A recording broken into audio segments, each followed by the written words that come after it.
AFSI decidiu de realizar este momento aberto a todos.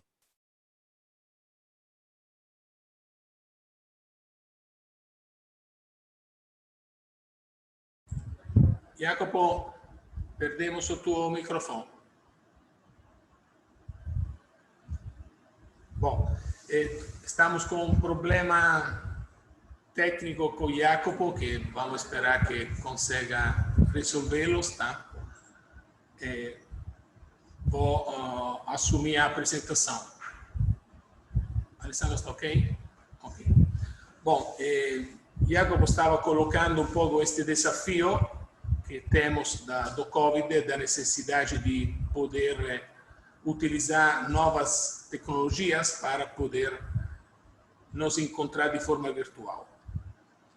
Hoje, em ocasião do lançamento do balanço da AFSI Brasil 2019, convidamos alguns amigos para poder nos ajudar a entender um pouquinho mais da nossa organização.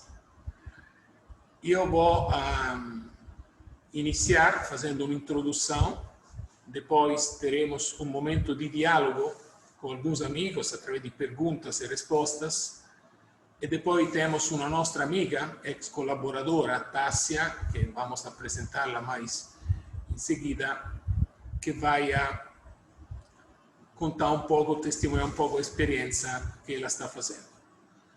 Eu vou iniciar fazendo uma apresentação. Eu vou pedir a Jacopo de verificar se pode solucionar esta problemática técnica do computador. Bom, em primeiro lugar, eu queria utilizar este tempo que tenho à disposição não tanto para apresentar de forma institucional a nossa organização. Para isso, temos instrumentos que a comunicação produz, como o nosso balanço social, que foi produzido e lançado recentemente. Todos os colaboradores receberam este documento.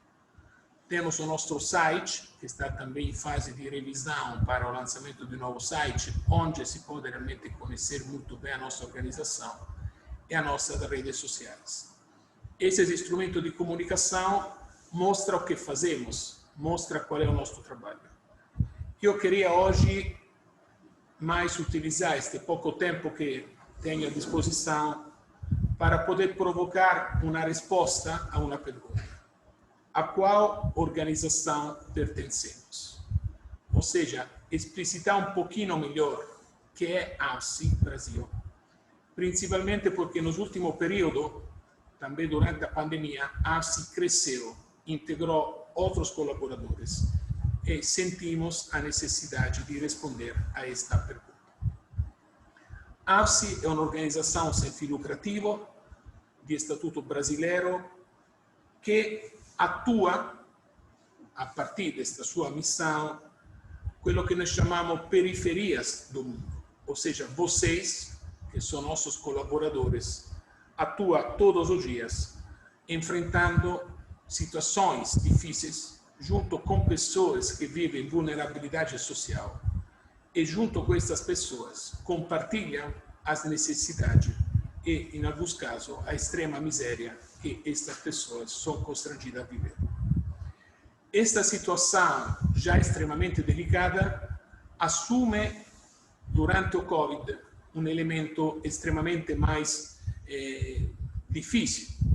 Nesse sentido, eu quero ter a oportunidade de agradecer tantos de vocês, centenas de vocês, que durante estes meses continuaram a estar presentes nas comunidades, a estar presentes nos lugares dos nossos projetos, continuando a ser companhia humana para os nossos beneficiários. E sabemos que, em alguns casos, era a única companhia que estas pessoas tinham, era vocês. Quello que quero colocar como primeiro ponto desta minha introdução é por que, atuando em um contexto assim não propício, como falei agora, de extrema pobreza, que atua conosco, nossos colaboradores, pode ter uma sensação de satisfação, que na origem latina significa realização. Questo è un punto che mi provoca molto e quando pensei di collocare questo primo punto pensei molto alla mia esperienza pessoale. Io quando incontrei a Fundação ARSI, io tive realmente a possibilidade de entender que o trabalho poderia assumir uma outra dimensão. Não somente um meio de vida, uma forma para responder a uma sopravvivência, chamamos econômica, mas realmente um lugar, um instrumento para poder gerar um projeto. E um projeto de vida, não somente um projeto social. E nesse sentido, eu acho que o nosso trabalho carrega dentro esta quase necessidade de uma resposta maior.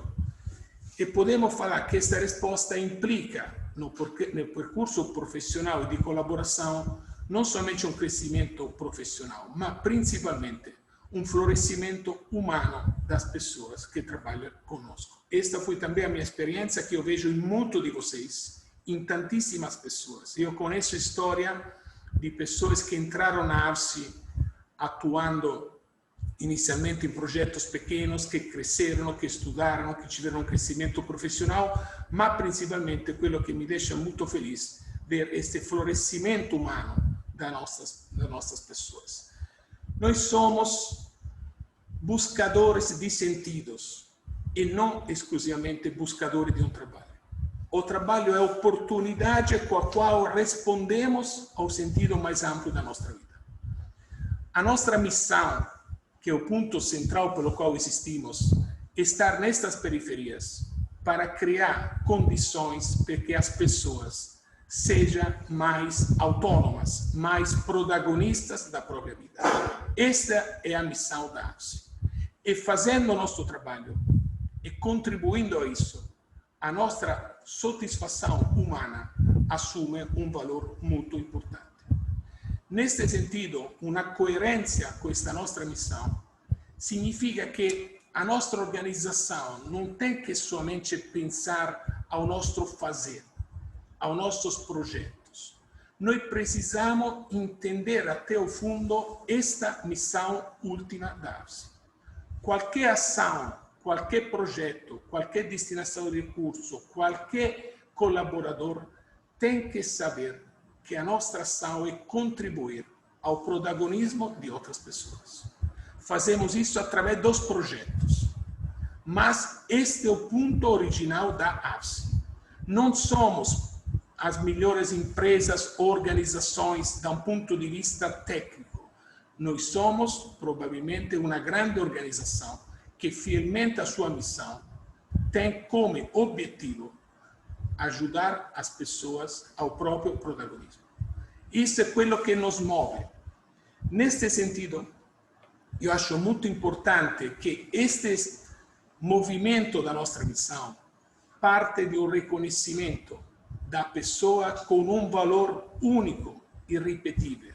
Uma pessoa que tem uma dignidade, que vive um momento de dificuldade, que vive um momento onde a pessoa precisa de um apoio. Este ponto é muito importante para nós, porque para a ARSI, o desenvolvimento, para a ARSI, a transformação das pessoas, parte de um ponto central, que a pessoa já, com esta sua origem, com esta sua transcendência, com estes talentos, já tem em si todos os elementos para ser protagonista da vida.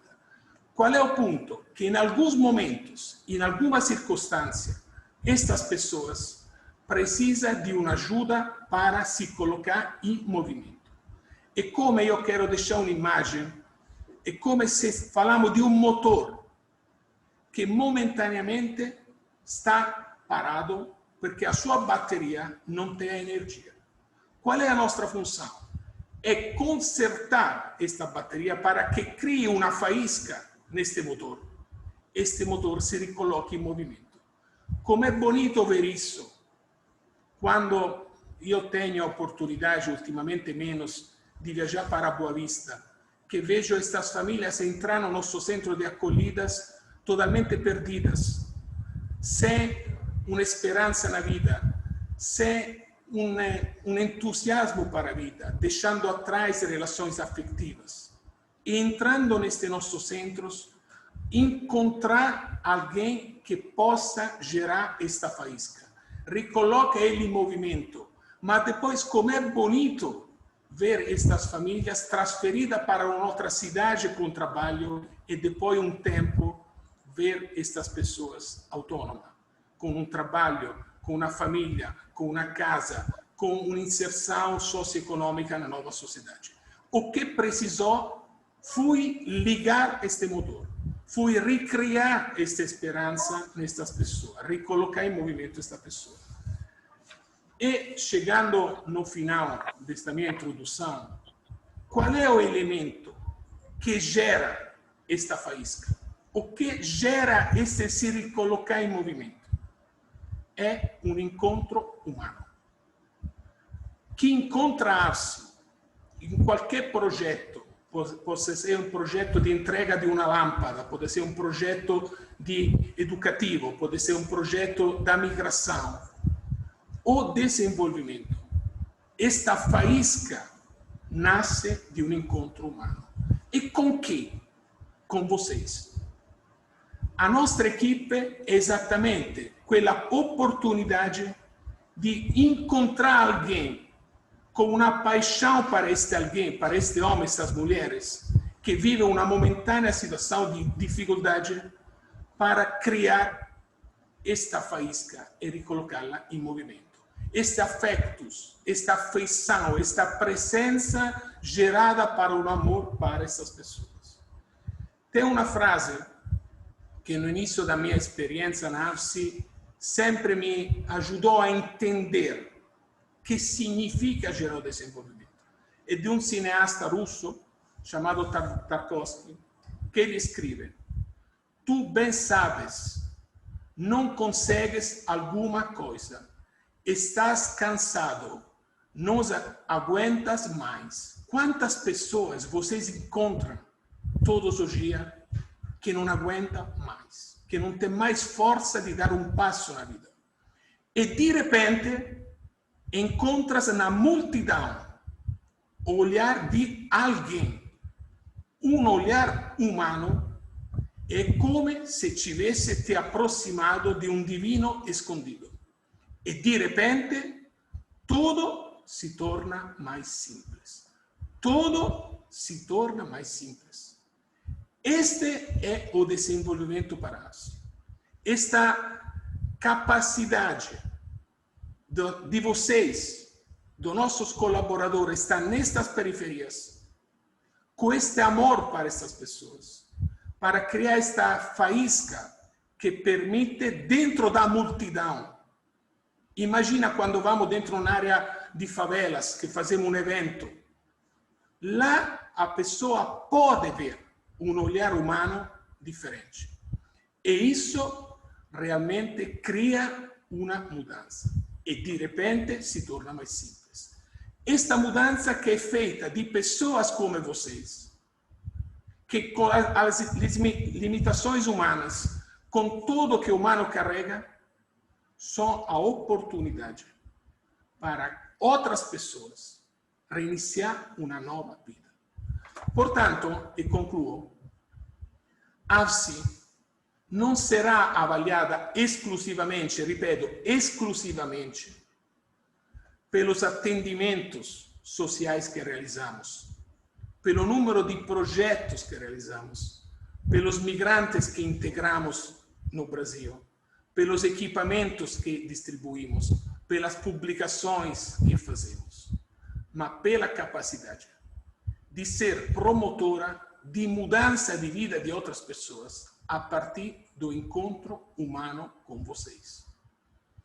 Esta é a originalidade. Este é o motivo pelo qual estamos ao mundo.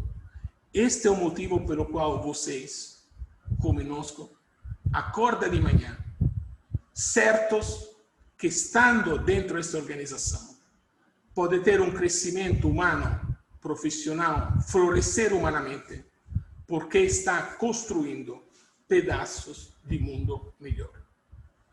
Obrigado.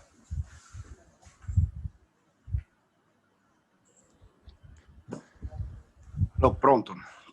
Obrigado, Fabrizio, pela sua intervenção e, sobretudo, obrigado porque sempre faz nos refletir sobre o que está ao centro da nossa ação, ou seja, aquilo que deveria, pelo menos, estar ao centro da nossa ação, e sempre nos lembra de quanto é importante no trabalho da ABSE a temática do encontro humano, sem o qual a gente realmente não consegue mostrar a originalidade da qual você estava falando. Fabrizio, eu não falei antes porque não estava funcionando o áudio, agora mudei para o telefone, está funcionando. Perdemos o fundo bonito com a logo da ABSE, mas pelo menos consigo comunicar. Fabrizio, não sei se todo mundo conhece, é o presidente da ABSE Brasil.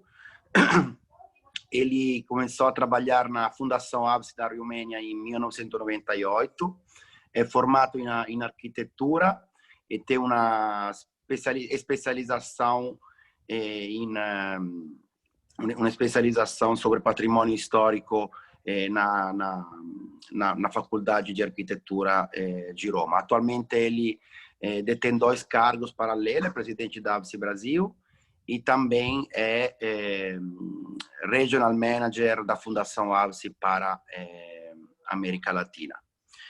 Bom, vamos continuar com o nosso momento de trabalho. Vamos agora abrir um diálogo com alguns amigos que convidamos, que vou apresentar para vocês antes de começar o diálogo.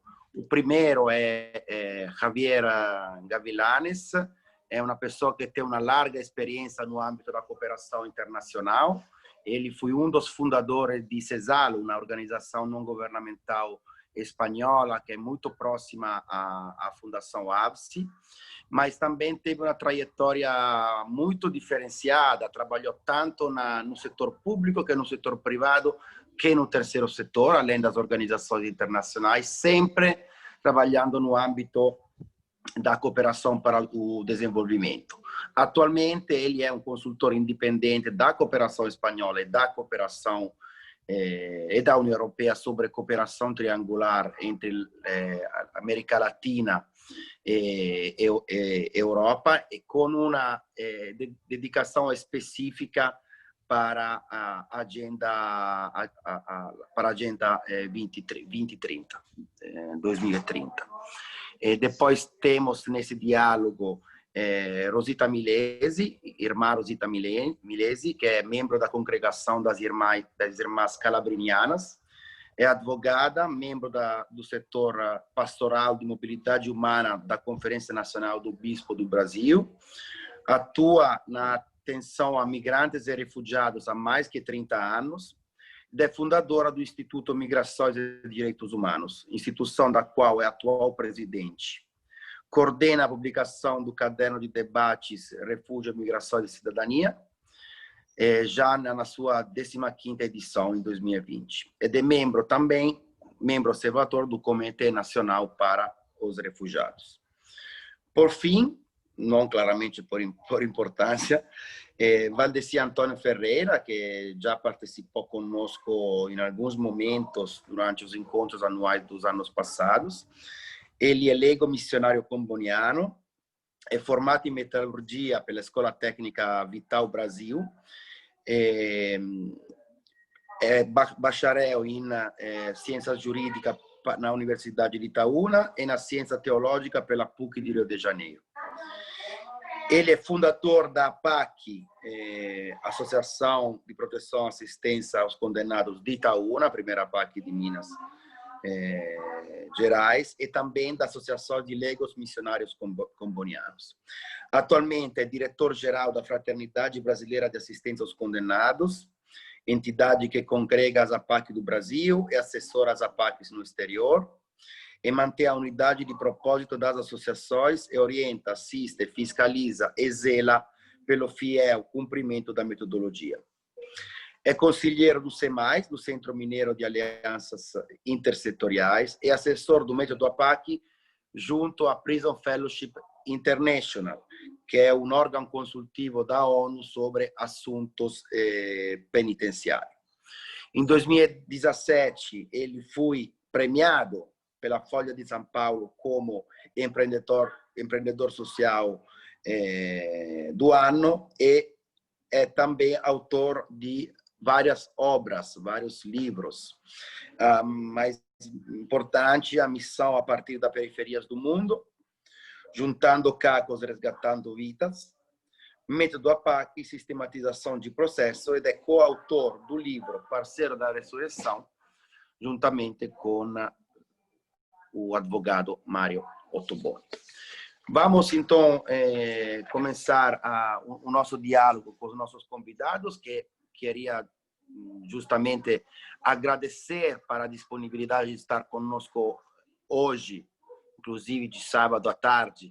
Isso significa realmente que existe uma amizade, alguma coisa que vai além do relacionamento de parceria, porque realmente dar disponibilidade para um evento como o nosso, e também de sábado à tarde, agradeço duplamente a sua disponibilidade.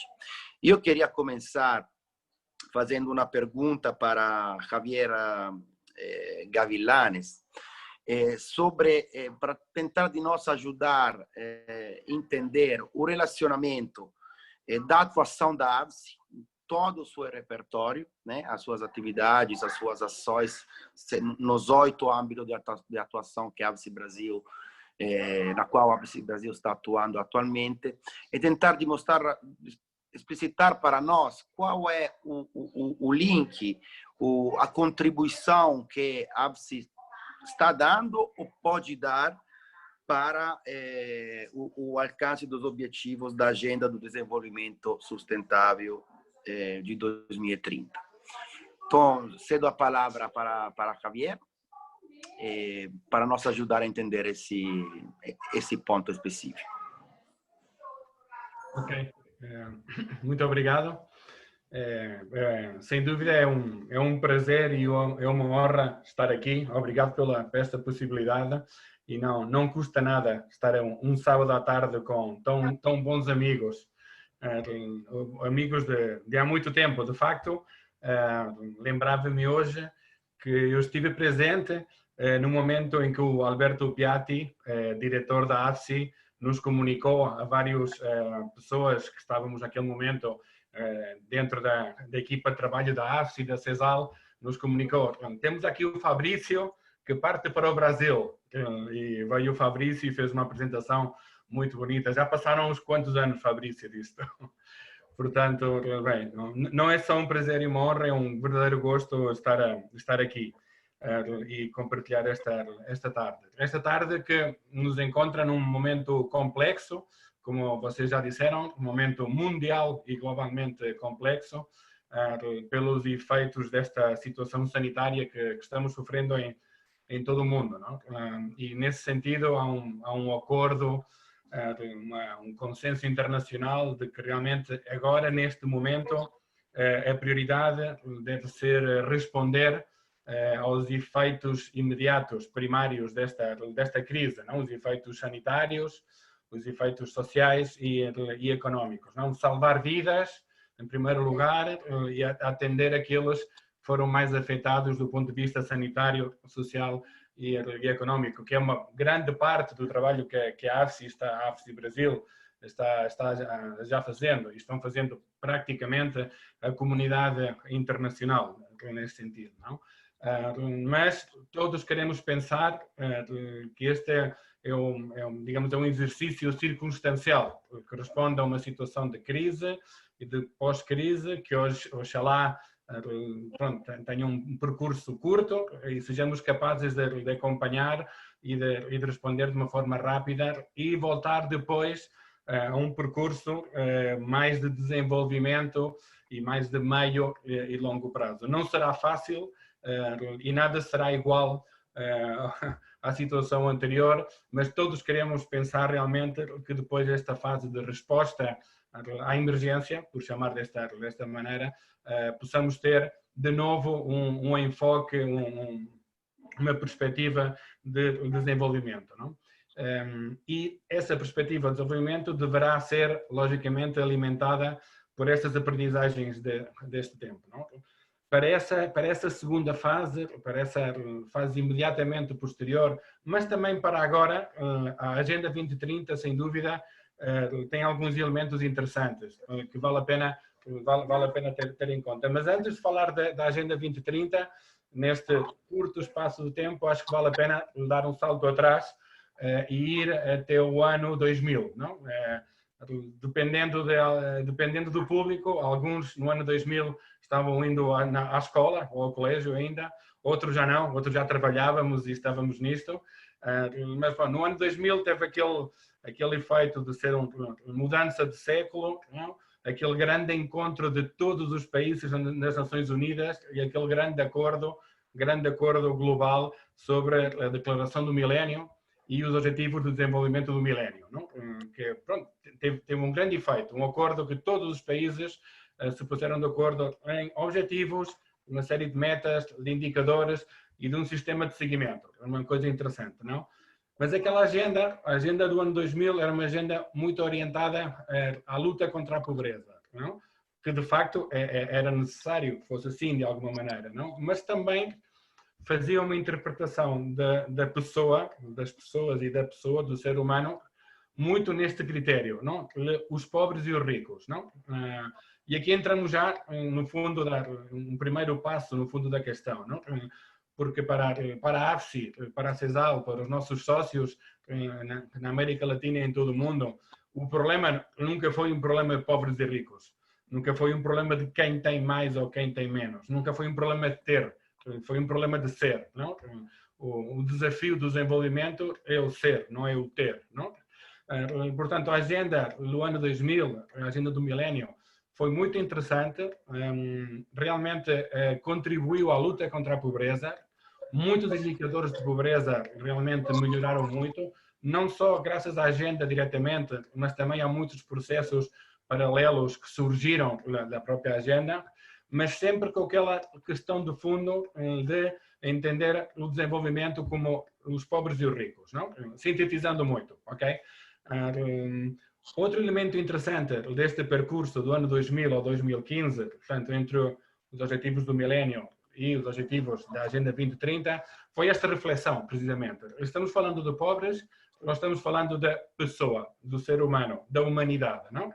E aí foi interessante ver como no ano 2012, precisamente na Cimeira do Rio, não? No Rio +20, esta reflexão veio ao de cima, que de facto é uma reflexão muito ocidental, muito nossa, não? De entender a pessoa não como aquilo que tem ou aquilo que falta por ter, mas por aquilo que é, não? E naquele momento o termo e o conceito de desenvolvimento humano sustentável veio ao de cima. Já não era a luta contra a pobreza, era o desenvolvimento humano sustentável, com esta palavra fantástica, humano, no centro da reflexão. E nesse sentido, foi interessante ver a reflexão entre o ano 2012 e 2015 e aquilo que a humanidade inteira acordou no sentido, fez um acordo do ano 2015, que é a famosa Agenda 2030, a Agenda do Desenvolvimento Sustentável e os objetivos e metas de desenvolvimento sustentável. Há dois exemplos que ajudam muito a perceber isto e já depois passo para a parte da AFSI. Por exemplo, quando no ano 2000 se aprovou a Agenda do Milénio, quando se falava de educação, se falava de educação primária. Claro que a educação primária é importante, não? Mas quando nós pensamos em educação de qualidade para todos durante toda a vida, não? Porque o que nós queremos para nós é o que nós queremos para todos. Para a pessoa da aldeia mais longínqua do país mais longínquo. Não posso querer uma coisa diferente para mim e para os meus filhos e para os meus amigos e para a minha cidade do que para todo o mundo. Não? A Agenda 2030 fala disto, fala da educação de qualidade durante toda a vida para todos. Não? Quando a Agenda do Milénio, no ano 2000, falava de saúde primária. E claro que a saúde primária, a mortalidade infantil, etc., é importantíssima, logicamente, não? Mas a Agenda 2030 fala de bem-estar durante toda a vida. São mensagens muito mais potentes, que têm muito mais a ver com a dimensão infinita da pessoa do que uma dimensão mais pequena, mais curta da pessoa. Mas há um terceiro elemento muito interessante, que a Agenda 2030 fala também de prosperidade. Fala de riqueza, fala de crescimento econômico, fala de energia, fala de infraestruturas, fala de pessoas que habitam num planeta que querem prosperar. Não só querem deixar de ser pobres, querem prosperar, aquilo que nós todos queremos, não? Portanto, nesse sentido é uma agenda interessante. Claro que tem debilidades, claro que tem toda uma reflexão atrás, não? Mas também é interessante desde essa perspectiva. Uma perspectiva que, por outro lado, foi muito bem captada pelo Papa, por exemplo.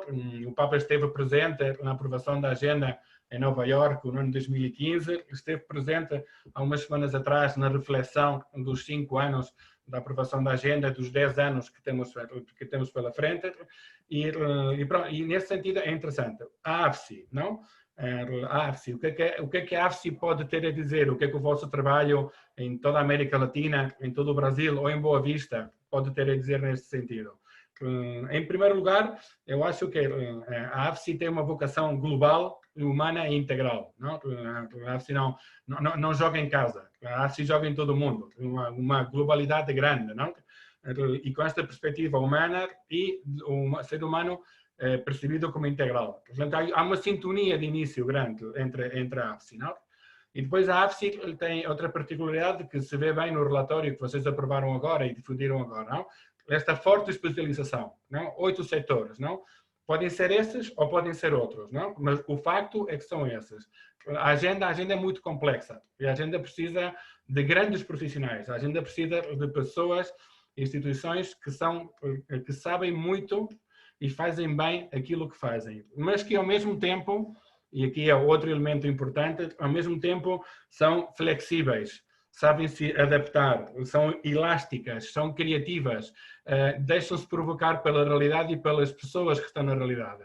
Não impõem um modelo técnico construído, claro, no escritório central da AFSI, em São Paulo, Rio, Milão, enfim, mas que são grandes profissionais que no diálogo com a realidade, no diálogo com as pessoas, são capazes de adaptar, flexibilizar e criar modelos interessantes nesse sentido. Não? E, ao mesmo tempo, são setores que estão ligados com os outros. Não?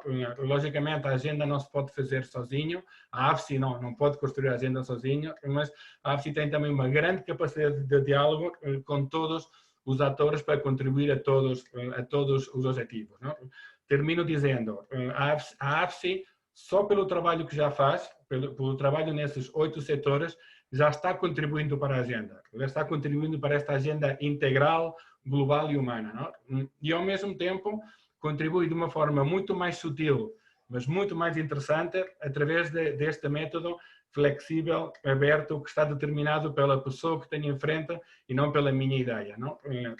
Portanto, acho que a contribuição da AFSI é natural naquilo que se faz, mas também pode ser ainda mais valiosa no como se faz. Porque a agenda precisa destes comos flexíveis e conectáveis, ligáveis com o conjunto dos setores de conhecimento, que talvez a AFSI não faz, mas é capaz de complementar num diálogo com todos. Obrigado, muito obrigado, Javier, porque realmente em poucos minutos você conseguiu, pelo menos para mim, a tentar de acender algumas luzes importantes, ou seja, essas 3 palavras, global, integral e humano, vão ser utilizadas, vamos utilizá-la realmente para refletir sobre a nossa atuação. E realmente o fato que nos objetivos do milênio existia uma distinção entre, vamos dizer assim, um trabalho para os pobres versus ricos, o fato que tenha essa abordagem integral, a Agenda 2030 faz nós refletir muito, sobretudo na época de Covid, de coronavírus, onde essa distinção pobre versus rico realmente não faria o mínimo sentido. Portanto, obrigado pelas suas palavras.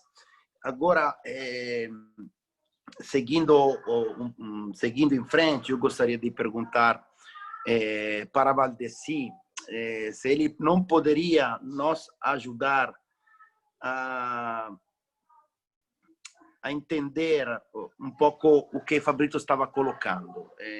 Ou seja, Fabrício estava dizendo que a originalidade da AVSE, né, é acender faíscas a partir de um encontro humano, né?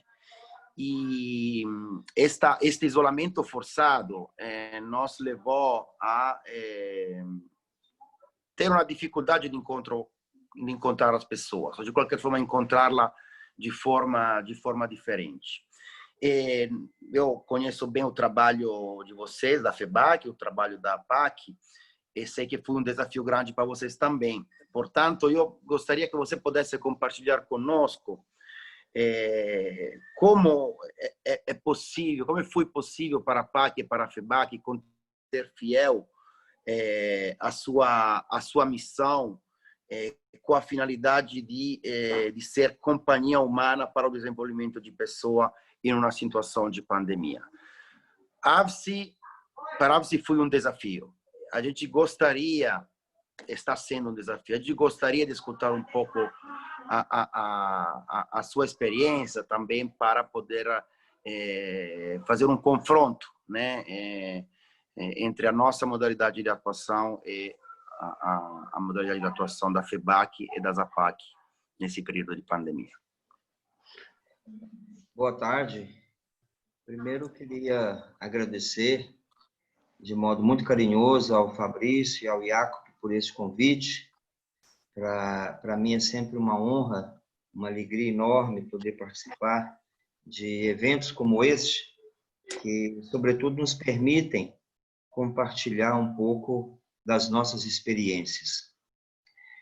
Acredito que a grande maioria já sabe, mas quem ainda não sabe, as APACs, elas são instituições jurídicas sem finalidade lucrativa, e nós chegamos no nível de evolução tal em que administramos prisões sem polícia, sempre com o objetivo de recuperar o preso e proteger a sociedade, socorrer as vítimas e promover a justiça restaurativa. Nestas 54 APACs que já funcionam administrando centros de reintegração social, os nossos recuperandos, assim eles são chamados dentro das APACs, eles é que ficam com as chaves das prisões, e nós temos hoje uma média de 4.000 recuperandos, homens e mulheres, cumprindo pena nas APACs, e temos dezenas de outras em diferentes estágios de implantação. Para nossa alegria, ontem, inclusive, foi inaugurada a APAC de Itabira, é a caçula, é a mais nova das nossas APACs. E as APACs, elas nasceram em 72, de modo que nós já estamos caminhando para 50 anos de uma experiência profundamente revolucionária, em que você reduz os índices de reincidência de 80% a 85% para índices abaixo de 15%, e você consegue reduzir o custo para 1/3 daquilo que se gasta no sistema prisional comum, entre vários outros resultados positivos. Eu diria, Fabrício, que ao longo desses 50 anos, muitas coisas aconteceram nas APACs, nós vivemos momentos muito difíceis.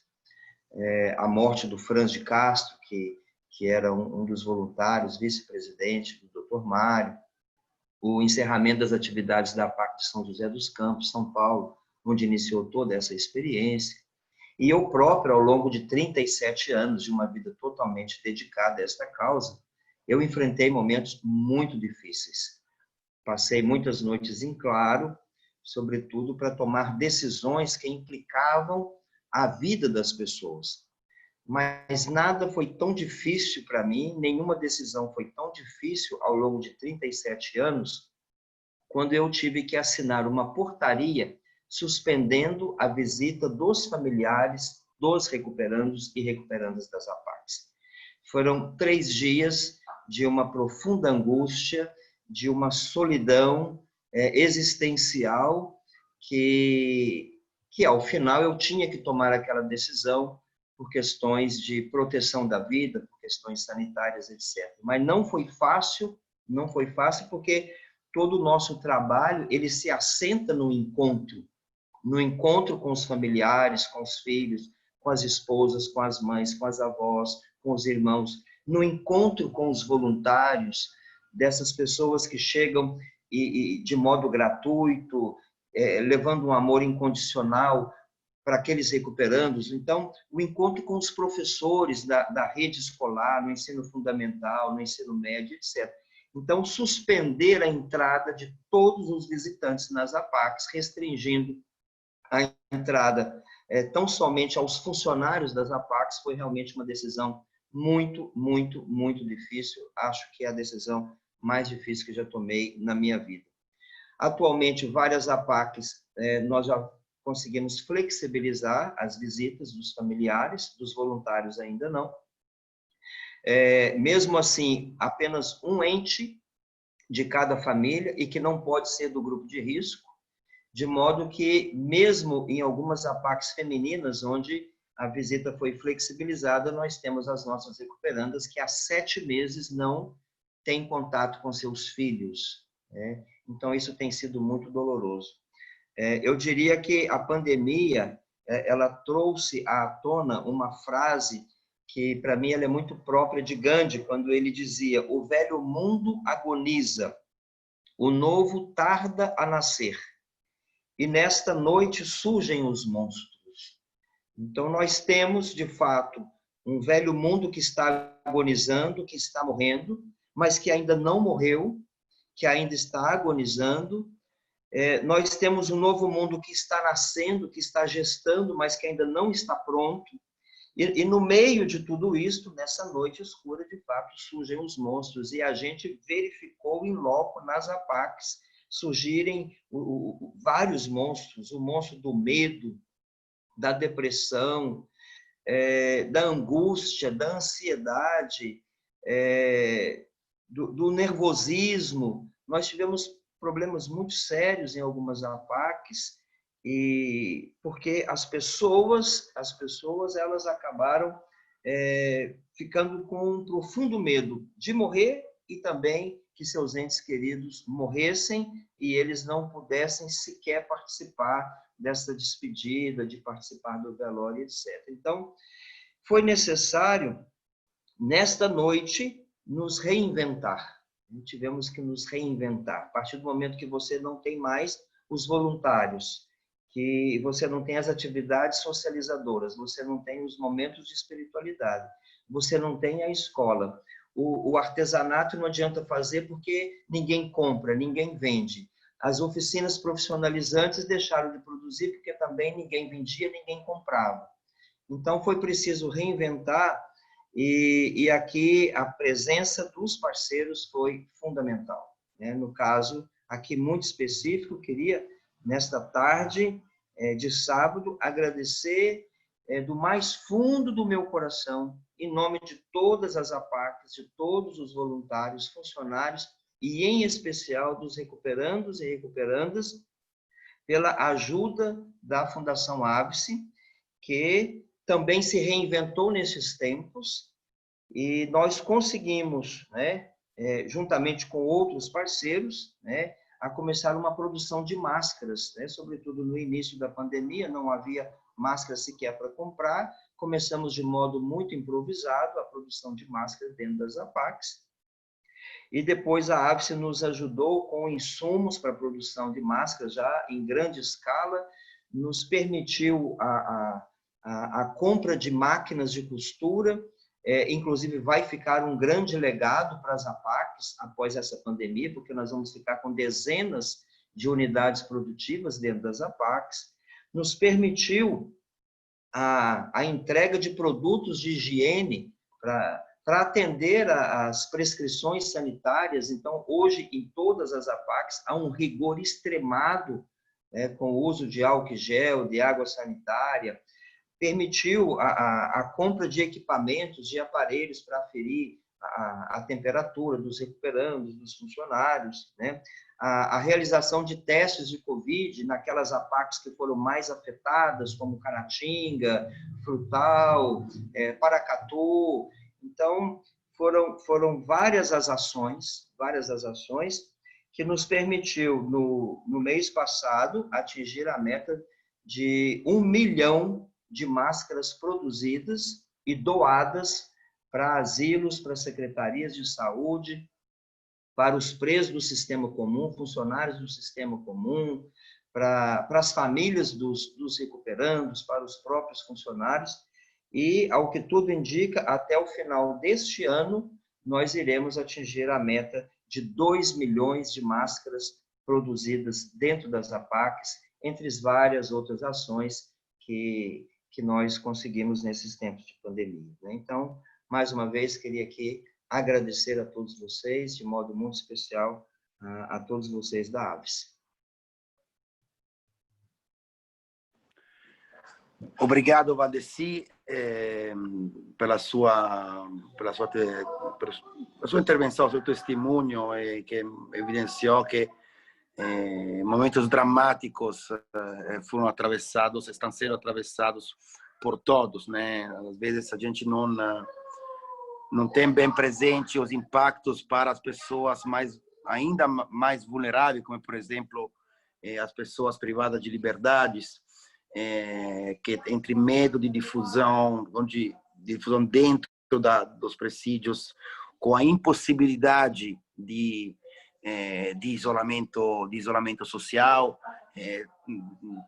provavelmente evidencia quanto anacronístico é o sistema prisional. Portanto, obrigado e esperamos que esses monstros presto sejam cancelados pelo nascimento desse novo mundo. Agora, seguindo em frente com os nossos hóspedes convidados, eu gostaria de dirigir uma pergunta para a irmã Rosita, porque a irmã Rosita conhece a AVS há algum tempo, né? Desde quando a gente está atuando com os refugiados migrantes venezuelanos. Eu gostaria de perguntar para ela que a AVS atua com o objetivo de tornar as pessoas protagonistas, ou mais protagonistas das suas próprias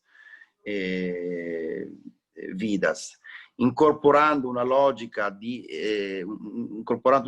atuação para estimular a autonomia dos beneficiários. E isso é mais, vamos dizer assim, é mais fácil identificar esse tipo de atuação nos contextos de desenvolvimento. Eu gostaria de entender da irmã Rosita, queria de perguntar como é que essa forma de atuação pode ser aplicada e se aplica no contexto da temática da emergência humanitária, no específico com os migrantes e refugiados.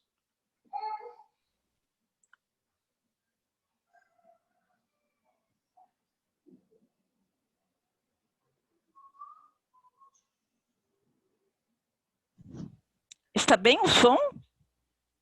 Perfeito. Então, um momento que eu desligo o segundo computador, porque eu deixei 2 prontos para uma eventualidade.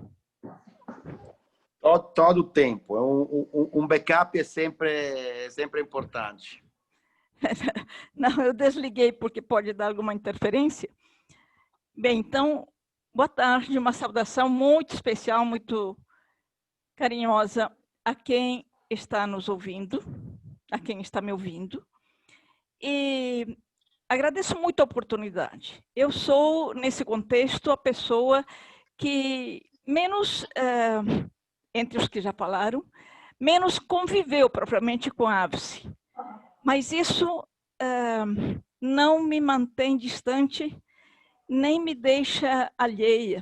Eu tenho uma proximidade, tenho um conhecimento, mas evidentemente que não alcança a profundidade, a vivência que outras pessoas têm de anos de proximidade e de atuação conjunta.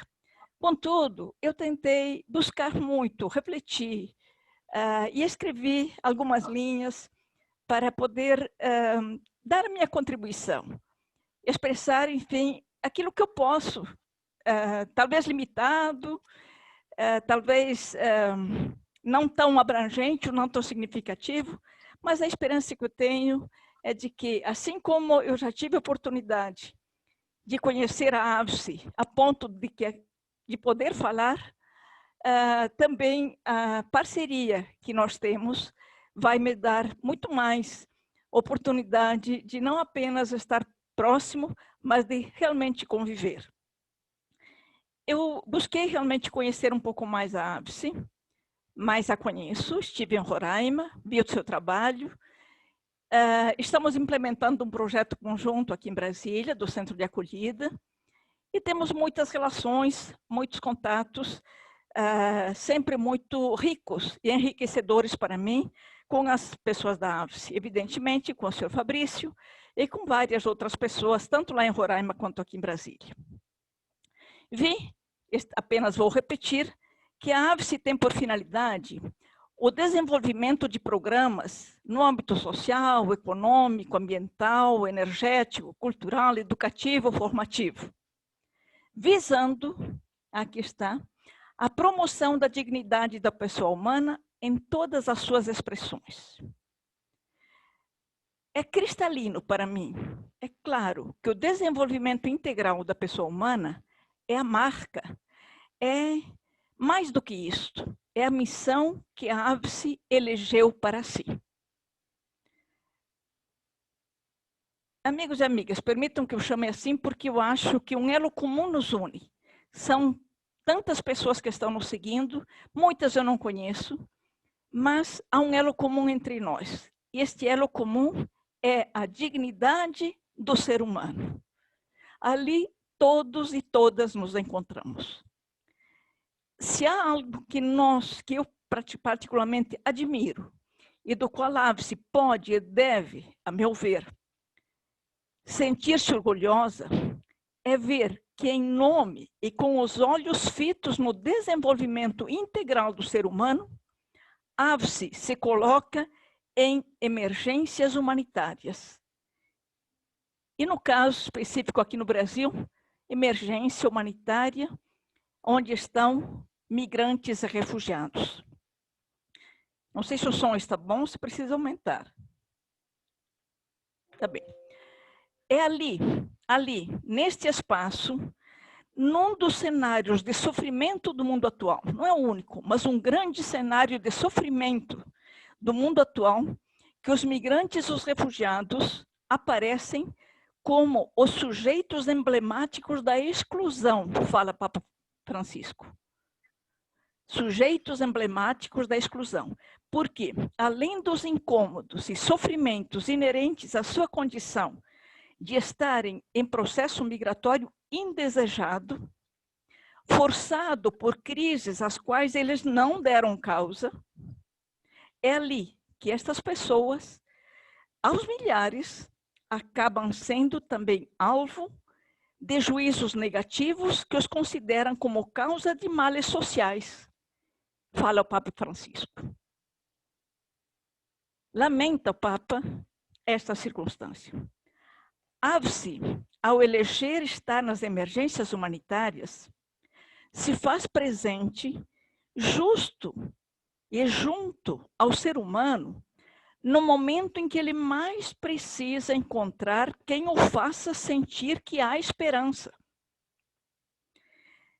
Que esta condição que ele está vivendo não é o fim, mas sim o começo de um processo que o ajudará a chegar ao patamar de uma vida com dignidade. Sim, porque a AVSE não termina sua missão ali na emergência, mas faz dela o primeiro passo para revelar e realizar sua meta, que é a promoção dessas pessoas rumo à sua autonomia.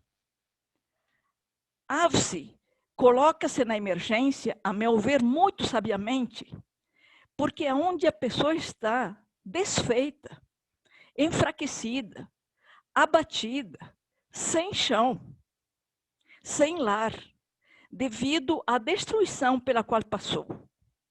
E é ali que AVSE vai para estender-lhe a mão, abrir-lhe o coração, levar-lhe o conforto humano e humanitário para que a pessoa recupere as forças, acredite que há um futuro, recomponha sua autoestima, que levante os olhos para ver um horizonte que não é uma utopia inalcançável, mas uma possibilidade que a estimula a retomar o caminho. A meu ver, a AVSE está neste papel. E tenho muita convicção ao dizê-lo. E este caminho, a AVSE o aponta e torna real, porque ela não permanece somente na emergência, mas vai além. Não perde de vista que sua missão é o desenvolvimento humano, é promover este ser humano. Num dos verbos do Papa Francisco, promover este ser humano. Esta mãe que ali está com suas crianças, este pai que anseia por um emprego porque ele quer trabalhar e sustentar a própria família. As crianças que choram e riem com a mesma naturalidade, mas que precisam de oportunidades para sua formação. A AVSE, ao meu ver, está atenta a isto. O desenvolvimento, a promoção humana, seria uma utopia para milhares de pessoas, uma utopia inalcançável para milhares de pessoas. Hoje, por exemplo, no movimento migratório dos venezuelanos, não houvesse a intervenção, a presença, a ação samaritana da acolhida, de curar feridas físicas e emocionais, da proteção no momento em que, como já falei, as forças dos migrantes e dos refugiados estão profundamente afetadas. Parecem ter se esvaído. Em certos momentos, eu também os vivi, e ali quem está recebendo essas pessoas, muitas vezes, deverá colocar-se diante de Deus para dizer onde eu busco forças e onde, como eu passo forças para essas pessoas. Erguer as pessoas das cinzas, que a chama destruidora da fome e da miséria provocou, é um ato de humanidade. É um ato de humanidade tanto quanto socorrer os que fogem da guerra, outras emergências humanitárias. É reavivar a esperança, é mostrar-lhes que o desenvolvimento humano não é uma utopia e que elas têm a seu lado, essas pessoas têm ao seu lado, bons samaritanos, que têm um plano para elas. É dizer-lhes, nós seguiremos com vocês. Para o sul, para o norte, para o oeste, para o leste, para tal cidade, para tal estado, para tal destino no sentido de um local, nós estaremos também lá em seu processo de interiorização, de integração. AVSE não salva o mundo sozinha, tem consciência clara disto, mas soma forças, articula, busca espaços e oportunidades pelo Brasil afora.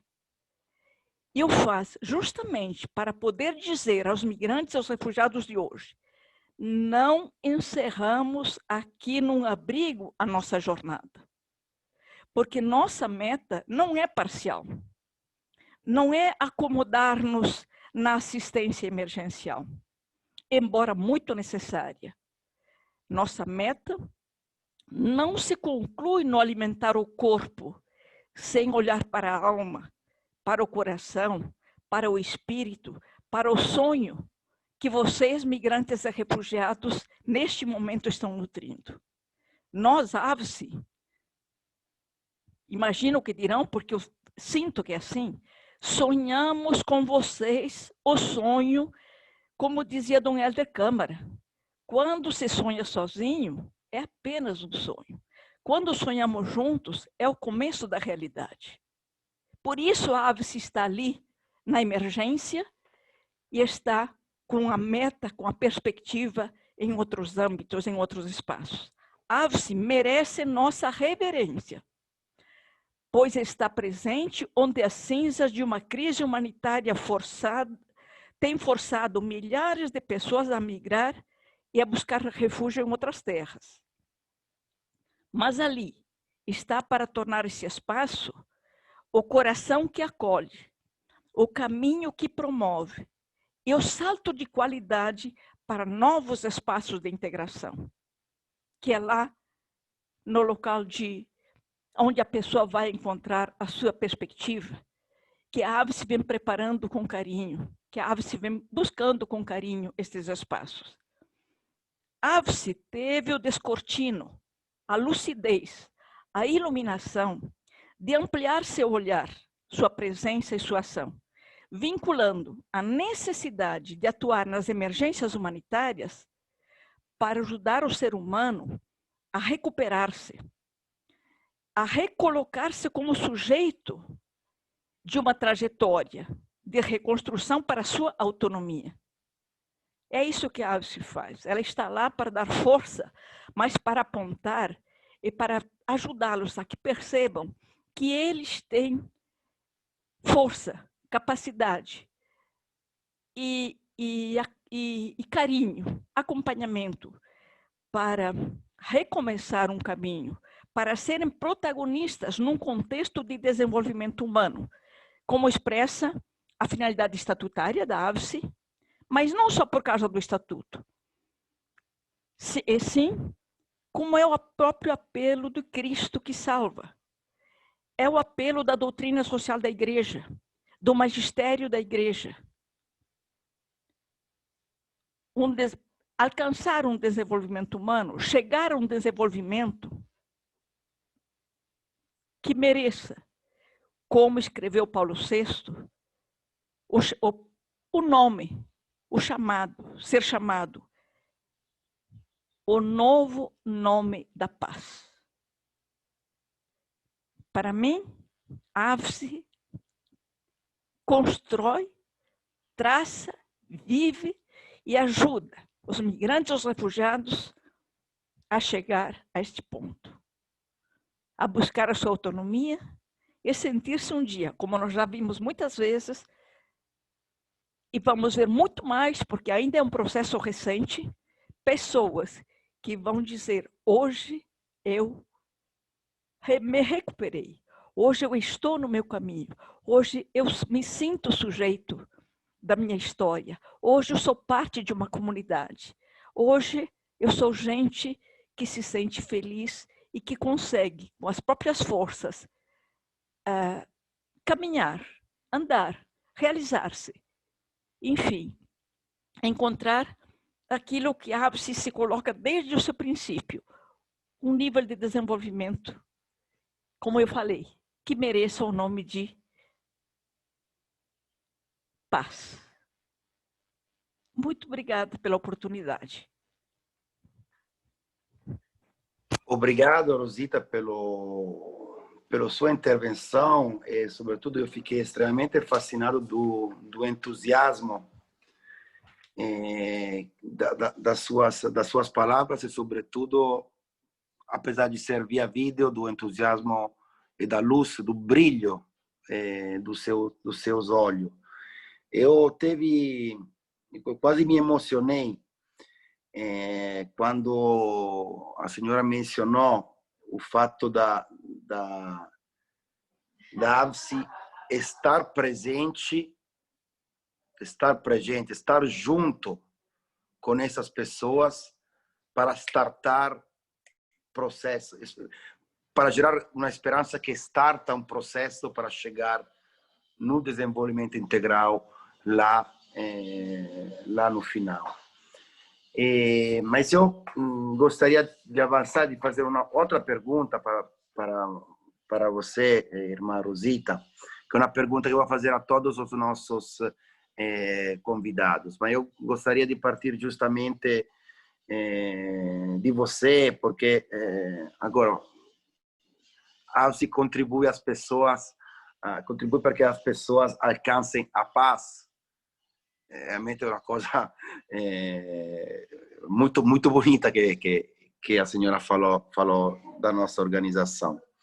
Mas queria que, se você puder aprofundar um pouco mais, porque aquilo que nós queríamos perguntar é entender um pouco quais são os elementos que vocês percebem de diferencial da atuação da AVSI Brasil, tanto no âmbito de ação de desenvolvimento, quanto no âmbito de iniciativas de emergência humanitária. A AVSI contribui às pessoas a alcançar a paz, mas como você percebe, qual é o diferencial que você percebe na AVSI para dar essa contribuição?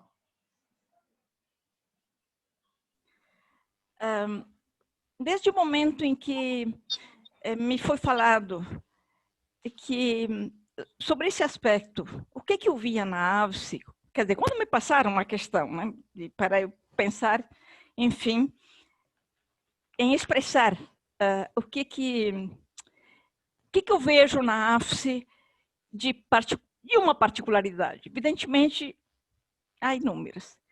Mas logo me veio à mente algo que eu chamo de uma certa espiritualidade. Uma atitude, digamos assim, quase uma mística que orienta, que fortalece as pessoas. E eu conheci várias pessoas da AVSI muito espontaneamente, sem procurar quem era, onde era. Chegava num abrigo, eu sou da AVSI.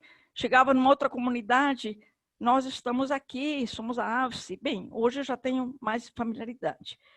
Mas, desde aquele primeiro momento, desde aquelas primeiras pessoas que eu vi, desde as pessoas que eu procurei várias vezes, precisando de algo, enfim, ali em Roraima, lá em Roraima, sobretudo. Aqui em Brasília, o nosso trabalho está mais ainda inicial, mas eu conheço em outros espaços. Eu percebia um espírito de acolhida, de abertura, de simplicidade e de serenidade nas pessoas, no tratar das questões. Eu sei que as pessoas viviam em ambientes desafiadores, principalmente no início dos abrigos. Com o tempo, tudo foi se ajustando bastante mais, mas era muito desafiador. No entanto, eu sentia que algo alimentava essas pessoas. Algo que é uma força que vem de dentro, que vem de um espírito coletivo nos que atuam na AVSI. E é algo propulsor, motivador para que as pessoas sigam ali e se sintam, eu diria assim, felizes, pelo menos é o que transmite. Se sintam realizando algo que dentro delas existe e que é o elemento motivador. Eu resolvi chamar tudo isso de espiritualidade, evidentemente que nós estamos discutindo o significado acadêmico ou intelectual, evidentemente, que você possa, ou teológico, que você possa aprofundar sobre a espiritualidade. Mas é algo que motiva as pessoas. Eu tenho percebido isso sempre, e logo que eu fui solicitada, como eu falei, a dar um depoimento, a primeira coisa que me veio à mente foi esse sentimento de perceber que, inclusive, este voltar-se para os migrantes, saber que não era a sua finalidade original, ou sei lá, histórica, mostra que as pessoas da AVSI, e só pode haver sintonia nisso, caso contrário não funcionaria, estão muito voltadas dentro delas por uma mística, por uma razão que as faz sentir-se bem onde o ser humano está em situação de necessidade. Mas Claro. faz sentir-se bem para questionar-se e depois, e como, e para onde queremos chegar. Ou seja, este é o sentimento que eu gostaria de passar. Lógico que eu poderia comentar muito mais, mas nós teremos que ser breve, outros deverão dar os seus depoimentos. De minha parte, eu tenho toda a tranquilidade nisso que eu manifestei e alegria de conviver, porque eu me enriqueci com isto. Obrigado, irmã Rosita. Realmente é sempre muito bom escutar você. Também é interessante para nós entender como é que os outros de fora, vamos dizer, de fora da organização, enxergam a gente. Portanto, eu gostaria também de fazer a mesma pergunta para Valdeci, ou seja, qual é o diferencial que você percebe na atuação, na atuação da ABSE? As APAC se relacionam com muitos parceiros, diversos níveis, público, privado. Gostaria de entender, terceiro setor. Eu gostaria de fazer essa pergunta para Valdeci, para que nos ajudasse a entender como ele vê a ABSE e qual é os seus diferenciais. De fato, as APACs, e cada uma delas são autônomas a nível jurídico e financeiro, então elas se relacionam com muitas pessoas. Da mesma forma, a FEBAC se relaciona com vários parceiros, até porque um trabalho tão difícil, tão custoso, como é o nosso, porque nós lidamos justamente com aquelas pessoas para as quais não funcionou a família, não funcionou a escola, não funcionou a igreja, ou seja, não funcionaram as instituições de uma maneira geral.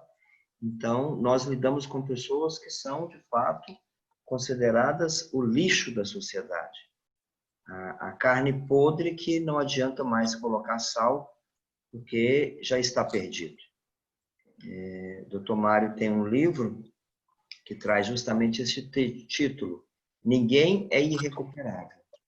E esta frase, esta afirmação, ela provoca um grande impacto, porque vai justamente na contramão de uma crença secular por parte da sociedade, de um modo quase que geral, que vê o preso como alguém que não tem recuperação, né? O preso deve sofrer, o preso deve morrer, bandido bom é bandido morto. A sociedade que teima em perceber as prisões como espaços de vingança e não como espaços de recuperação. Então, um trabalho tão difícil como é o nosso só é possível se a gente trabalhar em rede, realmente a gente conseguir abrir um grande leque onde várias instituições, várias pessoas, várias organizações, de fato trabalhando a intersetorialidade, onde você tem a iniciativa privada, onde você tem o poder público e etc. Só que eu vejo que a ABSE, ela se destaca nesse contexto. Nós já estamos há 11 anos nessa frutuosa parceria, e desde o primeiro momento em que nós tivemos um diálogo, eu me lembro muito bem, tanto da sua parte quanto da parte do Fabrício, uma pergunta que ela é fundamental. Quais são as necessidades mais prementes que as APACs estão enfrentando neste momento? Qual que é a necessidade mais premente que a FEBAC está enfrentando neste momento? E foi sempre à luz destas respostas que a ABSE procurou intermediar projetos, recursos, seja junto à União Europeia, seja junto à Conferência Episcopal Italiana, seja junto a outros parceiros, né, que vocês também têm uma rede de parceiros, mas sempre em vista daquilo que era a nossa necessidade. Então, não houve, eu pelo menos nunca enxerguei essa necessidade da Fundação AVE se autopromover à custa das APACs, pelo contrário, né? Eu até penso que a AVE ela poderia ter uma projeção muito maior, porque o trabalho que vocês fazem juntamente conosco, ele é fantástico, é fenomenal, faz a grande diferença. Mas não, a AVE sempre ficou, digamos assim, quase que atrás das cortinas, nos bastidores, permitindo que a FEBAC e que as APACs se projetassem, né? Então, para mim, o grande diferencial da Fundação AVE Brasil é esse. Vocês procuram identificar juntamente conosco aquilo que é o mais necessário, e foi assim que nasceu o Além dos Muros 1, o projeto Além dos Muros 2, depois nasceu o projeto Superando Fronteiras, agora nós estamos com o projeto Mais Adiado das Fronteiras, mas foi sempre assim, à luz da necessidade, e nunca veio de cima para baixo, fazendo descer goela abaixo os interesses ou os desejos ou as vontades da AVE. Não, foi sempre à luz das nossas necessidades que vocês foram construindo juntamente conosco esses projetos, né? Acho que essa é a grande diferença.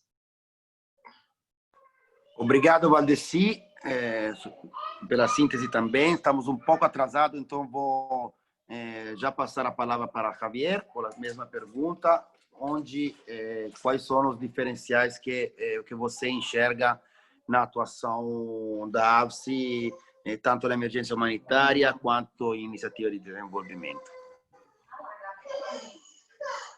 Ok, vou tentar ser rápido e não atrasar o programa geral. Eu acho que uma destas principais particularidades e pelo que eu conheço o trabalho da APAC e pelo que o Valdeci contou, acho que é compartilhada com a APAC, enfim, diluir e deixar praticamente em nada o debate entre trabalhamos com as pessoas e profissionalização. Não parece que às vezes são coisas que são diferentes e que são incompatíveis, não? Um olhar, um approach, uma forma de fazer mais orientada a estar com a última pessoa, com aqueles que ficam fora do sistema, não deixar ninguém atrás, etc, etc. E muitas vezes parece que é incompatível com uma grande profissionalização, não? Acho que a AVE e a APAC também, pelo que eu conheço, enfim, são um fantástico exemplo de que não. Podemos ser aquela pessoa que se encontra na multidão e que introduz uma mudança na vida, e uma forma diferente de viver, e podemos ser uns grandes profissionais, por exemplo, dos 8 setores que aparecem no vosso relatório, não?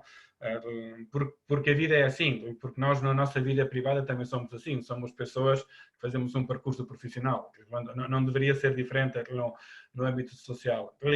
E acho que no caso da AVE e da APAC tem um plus também, que é o plus de transformar isso em metodologias, transformar isso num discurso civil que se pode contar, que se pode pôr em cima da mesa em tantos e tantos congressos, palestras internacionais, onde a AVE, começando pelo Alberto Piatti, quando começava a fazer as viagens a Nova York, Nações Unidas, União Europeia, todos os grandes âmbitos do encontro e de reflexão sobre o desenvolvimento, não? A cooperação e o desenvolvimento, a AVE pode pôr em cima da mesa metodologias, percursos de aprendizagem, de sistematização muito interessantes, não? Portanto, esse percurso que começa na pessoa, passa pela profissionalização e acaba na metodologia, é muito interessante. E este percurso, e acabo fazendo um pequeno vínculo com a primeira pergunta, é um percurso que é muito necessário, no último relatório sobre a Agenda 2030 das Nações Unidas, na introdução, o secretário-geral, o António Guterres, dizia: bem, nestes 5 anos já fizemos muitas coisas, estão a acontecer coisas interessantes, mas temos grandes desafios para os próximos 10 anos, não? E entre os desafios que estão lá, estão elencados lá, está a pergunta também dos como fazer, não?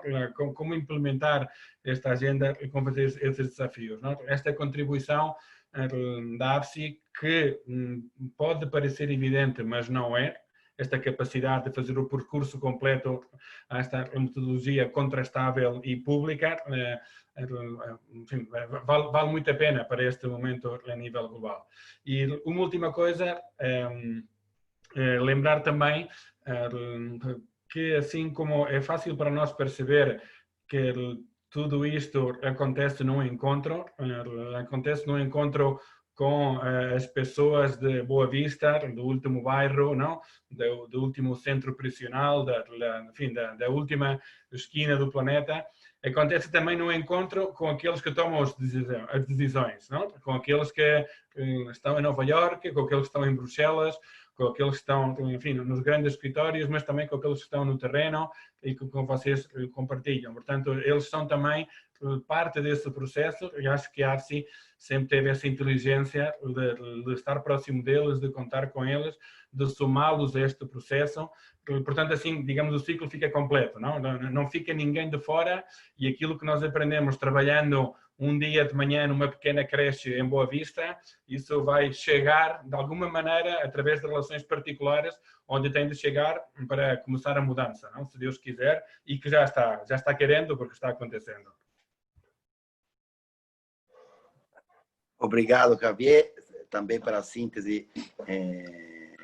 Desses três intervenções, me marcaram algumas palavras, que é a espiritualidade para a irmã Rosita, a observação da realidade com Valdeci e profissionalização versus estar com as pessoas, conforme Javier acabou de colocar, que são os diferenciais, como somos vistos de fora. Agora vamos ter a última intervenção, a última pessoa convidada, que não apresentei, é Tássia de Oliveira Sodré, que é mestre em proteção de refugiado, imigração forçada pela Universidade de Londres, tem um mestrado com foco em Direito Internacional pela Escola de Direito da Universidade de Nova York.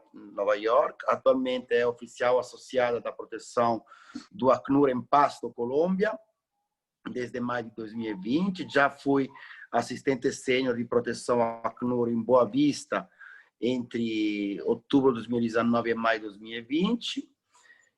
Ed è una nossa ex-colaboradora, fui oficial de gestão em caso de proteção e gestora de caso de proteção na ABSI Brasil entre 2018 e 2019.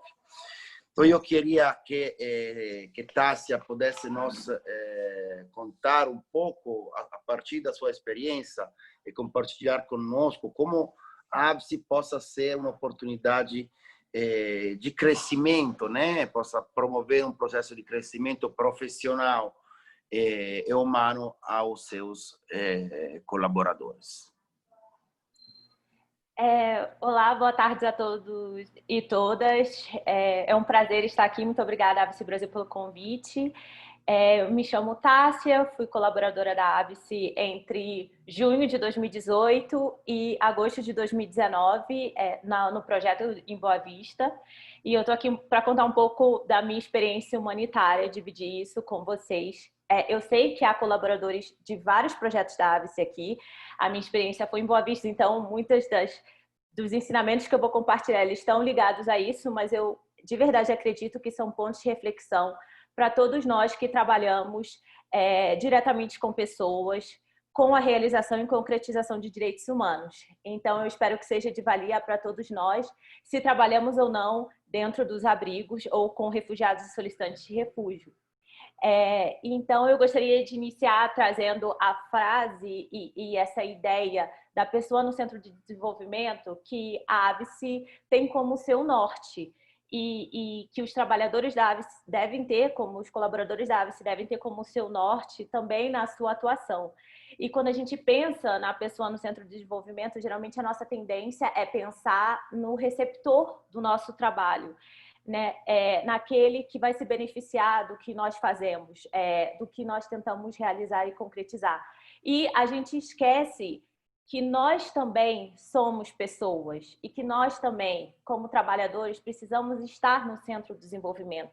Precisamos também desenvolver nossas habilidades e crescer para que a gente tenha essa dinâmica, essa troca tão valiosa, que é o nosso crescimento impacta nosso trabalho, melhora o nosso trabalho. E quando a gente melhora o nosso trabalho, significa que as pessoas que a gente busca apoiar, elas são beneficiadas e elas voltam a estar no centro do desenvolvimento. Então, esse ciclo, ele precisa existir. Então, quando a gente pensa na pessoa no centro de desenvolvimento, a gente não pode deixar de pensar em nós mesmos. E é dentro dessa ideia, desses valores, que eu acredito que nós que trabalhamos e que tivemos a experiência de trabalhar diretamente com as pessoas beneficiadas pelo nosso trabalho, sem filtros, sem intermediários, porque o nosso contato dentro dos abrigos, ele é um contato direto, ele é um contato direto com a pessoa do refugiado, do solicitante do refúgio, a pessoa no seu estado mais vulnerável, com seus anseios e suas urgências tão afloradas, e não há filtro nessa relação. Essas demandas, elas vêm para a gente cruas e nos obrigam a nos conhecer, a que a gente amadureça e que a gente desenvolva habilidades que vão ser úteis para o nosso crescimento profissional e pessoal. Não importa o nosso crescimento acadêmico, claro, ele é muito importante, mas ele se manifesta de maneira muito mais qualitativa, muito melhor, quando a gente também tem essas habilidades humanas. E pensando nisso, eu gostaria de compartilhar com vocês as 3 principais habilidades humanas que eu desenvolvi ou descobri que eu tinha durante o meu período na ABSE. A primeira é a escuta com empatia. Também porque a gente faz esse trabalho sem filtros, significa que todos os problemas, todos os desafios, todo o apoio que a gente tem que dar, ele às vezes nos pega de surpresa, assim. No abrigo a gente vê de tudo. São pessoas extremamente vulneráveis e são várias pessoas, são várias demandas e várias urgências acontecendo ao mesmo tempo. E a gente não tem as respostas para tudo. E a gente tem que aceitar isso, é um fato.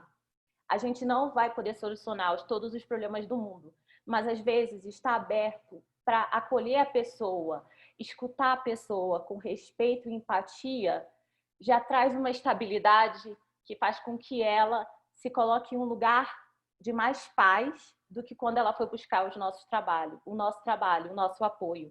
Então, a escuta com empatia, com respeito, mesmo quando quando a resposta é não, ela é de uma valia gigantesca para nós que trabalhamos diretamente com pessoas que precisam ter os seus direitos humanos, os seus direitos fundamentais, a sua dignidade da pessoa humana protegida e garantida. O segundo valor que eu gostaria de destacar, o segundo ensinamento, é o trabalho com qualidade. Realizar um trabalho de qualidade com ou sem plateia. O que eu quero dizer? O nosso trabalho, ele tem que ser o mesmo, independente de quem esteja do nosso lado, independentemente de quem seja o receptor desse trabalho. Não importa se existe uma organização internacional, um órgão governamental, o nosso chefe, do nosso lado. O nosso trabalho é ele que fala sobre os profissionais que nós somos. Não é o nosso discurso, não é o que a gente pensa do nosso trabalho. É como ele é manifestado. E por isso esse investimento no nosso profissionalismo, essa neutralidade, essa ideia de que nós somos um e a nossa resposta é uma, independentemente de quem vai receber esse trabalho, ela precisa estar sempre presente. E principalmente porque a gente não sabe quem vai ser impactado pelo nosso trabalho. Às vezes, a gente é surpreendido com a dimensão das nossas decisões. Então, o nosso profissionalismo, as nossas ações, elas têm que ser muito bem pensadas e ser tratadas, muito bem refletidas, para que a gente possa fazer o nosso melhor e pensar não só na pessoa que está do nosso lado, e sim nas possíveis ramificações que pode ter o nosso trabalho. Eu vou compartilhar uma breve história do abrigo com vocês, que é sobre um caso, foram muitos, mas alguns a gente carrega com a gente, sim? E esse foi o caso de uma jovem de 19 anos que chegou no abrigo, e quando ela chegou com 8 meses de gravidez e com um diagnóstico que lhe havia sido recém-dado de HIV. E a gente estava nessa loucura de retrovirar o que a gente vai fazer e como a gente vai estabilizar esse caso para proteger o bebê. E ela chegou com um companheiro dela, que deu negativo para HIV. Então, ainda tinha esse conflito no meio do caminho. E, em algum momento, eu tive que passar 4 dias fora do abrigo, 4 dias, incluindo 2 de final de semana, que meu colega do outro abrigo me cobriu. E foram nesses 4 dias que eles tiveram uma discussão, ela e o companheiro, e ela tentou suicídio na carpa dela, na casinha onde eles moravam. E assim que eu voltei, a gente foi fazer o acolhimento psiquiátrico para que a gente pudesse estabilizar também essa questão emocional. E por causa da barreira da língua, ela me convidou para ir com ela fazer esse primeiro acolhimento com assistente social. Mas foi um convite que, além da barreira da língua, foi um convite simbólico, porque o que ela compartilhou lá, ela compartilhou sabendo da minha presença. E até então ela era difícil, então a nossa conexão estava abalada. Mas quando ela me convidou e se abriu ali para que eu pudesse traduzir, nós criamos esse laço. Quando a bebê dela nasceu, a bebê dela levou o meu nome como o nome do meio. E eu me senti honrada, eu me senti muito feliz por esse reconhecimento. Não sei, foi algo que até hoje me deixa muito, muito feliz. E como vocês podem ver, toda a minha interação até esse ponto foi com ela. Mas quem botou o meu nome na criança foi o companheiro dela. E só depois eu descobri que ela nunca tinha nem cogitado colocar o meu nome no bebê dela. Mas o companheiro dela, quando foi fazer o registro, ele tomou essa decisão pensando no que tinha sido feito pela família dele. E eu gosto muito dessa história porque ela exemplifica muito claramente o impacto que a gente tem, mesmo quando a gente não sabe. Então, o poder das nossas ações e por que a gente tem que direcionar essas ações sempre para o positivo e para o crescimento nosso e do outro. E, por último, a equipe. A importância do trabalho em equipe. Nós, como indivíduos, nós temos o bom e o mal, os defeitos e as qualidades. E quando a gente trabalha em equipe, é como se a gente fundisse e se complementasse. E é nesse complemento que a gente se fortalece para prestar um trabalho de ainda mais qualidade. É nesse complemento. A gente brincava, são os superpoderes. Todos nós temos um superpoder. E se a gente trabalha em equipe para poder deixar com que as pessoas fortalecer a nossa resposta com as nossas habilidades, é ainda melhor.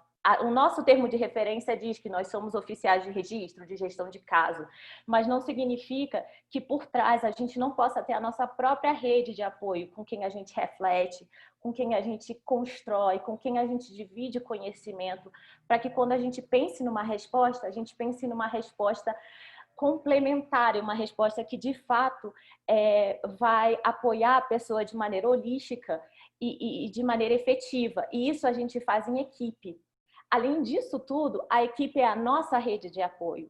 São as pessoas que estão lá no nosso dia a dia que entendem o que a gente passa.